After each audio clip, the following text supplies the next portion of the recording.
الحمدللہ رب العالمین والعاقبۃ للمتقین الصلاۃ والسلام علیک یا رسول اللہ۔ میرے محترم سامعین و ناظرین، السلام علیکم ورحمۃ اللہ وبرکاتہ۔ گزشتہ آیت میں آپ نے سماعت فرمایا، بنی اسرائیل کو حکم دیا گیا کہ اللہ تعالیٰ کی نعمتیں یاد کرو جو اللہ تعالیٰ نے تم پر کی۔ فرعون سے تمہیں نجات دی، من و سلوہ تم پر اتارا، تمہیں فرعون کی غلامی سے آزادی دلائی، اللہ تعالیٰ نے تم پر اتنی نعمتیں عطا کی، تو بیت المقدس کی زمین تمہارے لیے لکھ دی گئی ہے۔ بس اتنا کرنا ہے کہ تم نے وہ زمین جہاد کر کے جو قوم جبارین ہے اس زمین پر مسلط ہو چکی ہے، تم اس سے جہاد کرو، جا کر وہاں پر آباد ہو جاؤ۔ حضرت موسیٰ علیہ السلام نے 12 قبیلے تھے، 12 قبیلوں میں سے 12 سردار منتخب فرمائے، اور قوم جبارین کے حالات معلوم کرنے کے لیے کہ ان کی جنگی تیاریاں کیسی ہیں، ان 12 کو وہاں پر روانہ کیا۔ جب 12 وہاں پر روانہ ہو گئے، واپس آ کر 10 تو مکر گئے کہ ہم لڑائی نہیں کریں گے۔ جو 2 سردار تھے وہ اپنے موقف پر قائم رہے، انہوں نے کہا کہ موسیٰ علیہ السلام ہم اللہ کی راہ میں جہاد کریں گے۔ اللہ تعالیٰ اس آیہ مبارکہ میں ان کے پلٹ جانے کا ذکر فرما رہا ہے۔ اللہ فرما رہا ہے،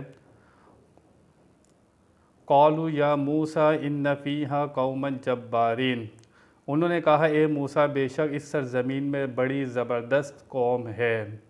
سب سے پہلی گستاخی انہوں نے کی کہ موسیٰ علیہ السلام کو اے موسیٰ کہہ کر پکارا۔ کیا کہا؟ اے موسیٰ، بے ادبی سے نام لیا۔ پہلی سیڑھی ایمان کی ادب ہے اور انہوں نے ادب نہیں دکھایا۔ دوسرا انہوں نے کہا وَإِنَّا لَنَدْخُلَهَا حَتَّى يَخْرُجُوا مِنْهَا، اور بے شک ہم ہرگز داخل نہ ہوں گے اس میں یہاں تک کہ وہ نکل جائیں۔ فَإِن يَخْرُجُوا مِنْهَا فَإِنَّا دَاخِلُونَ، تو اگر وہ نکل جائیں تو اس سے تو بے شک ہم داخل ہونے والے ہیں۔ لیکن وہ جو 2 مرد تھے انہوں نے پکا اپنا ارادہ کر لیا تھا کہ اللہ تعالیٰ کی راہ میں جہاد کریں گے۔ اللہ تعالیٰ نے ان دونوں سرداروں کا قول بھی قرآن پاک میں نقل فرمایا۔ قال رجلان، کہا ان 2 مردوں نے، من الذین یخافون انعام اللہ، وہ 2 مرد کون تھے؟ اللہ تعالیٰ سے ڈرنے والے تھے۔ اللہ تعالیٰ نے ان پر اپنا فضل کیا تھا، انعام کیا تھا۔ تو یہاں سے پتہ لگا اللہ تعالیٰ جس کو بچانا چاہے، جس کو نیکی کی توفیق دے، اللہ تعالیٰ اس پر اپنا کرم کرتا ہے، اپنا فضل کرتا ہے، اپنا انعام کرتا ہے۔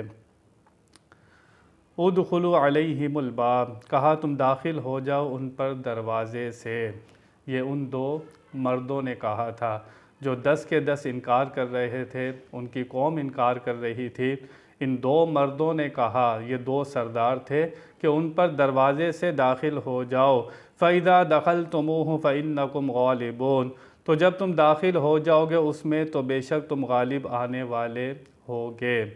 یہ انہوں نے غیب کی خبر بتائی تھی، اگر تم دروازے سے داخل ہو گئے تو اس قوم پر تم غالب آ جاؤ گے اور تم اس پر مسلط ہو جاؤ گے اگر تم دروازے سے داخل ہو گئے۔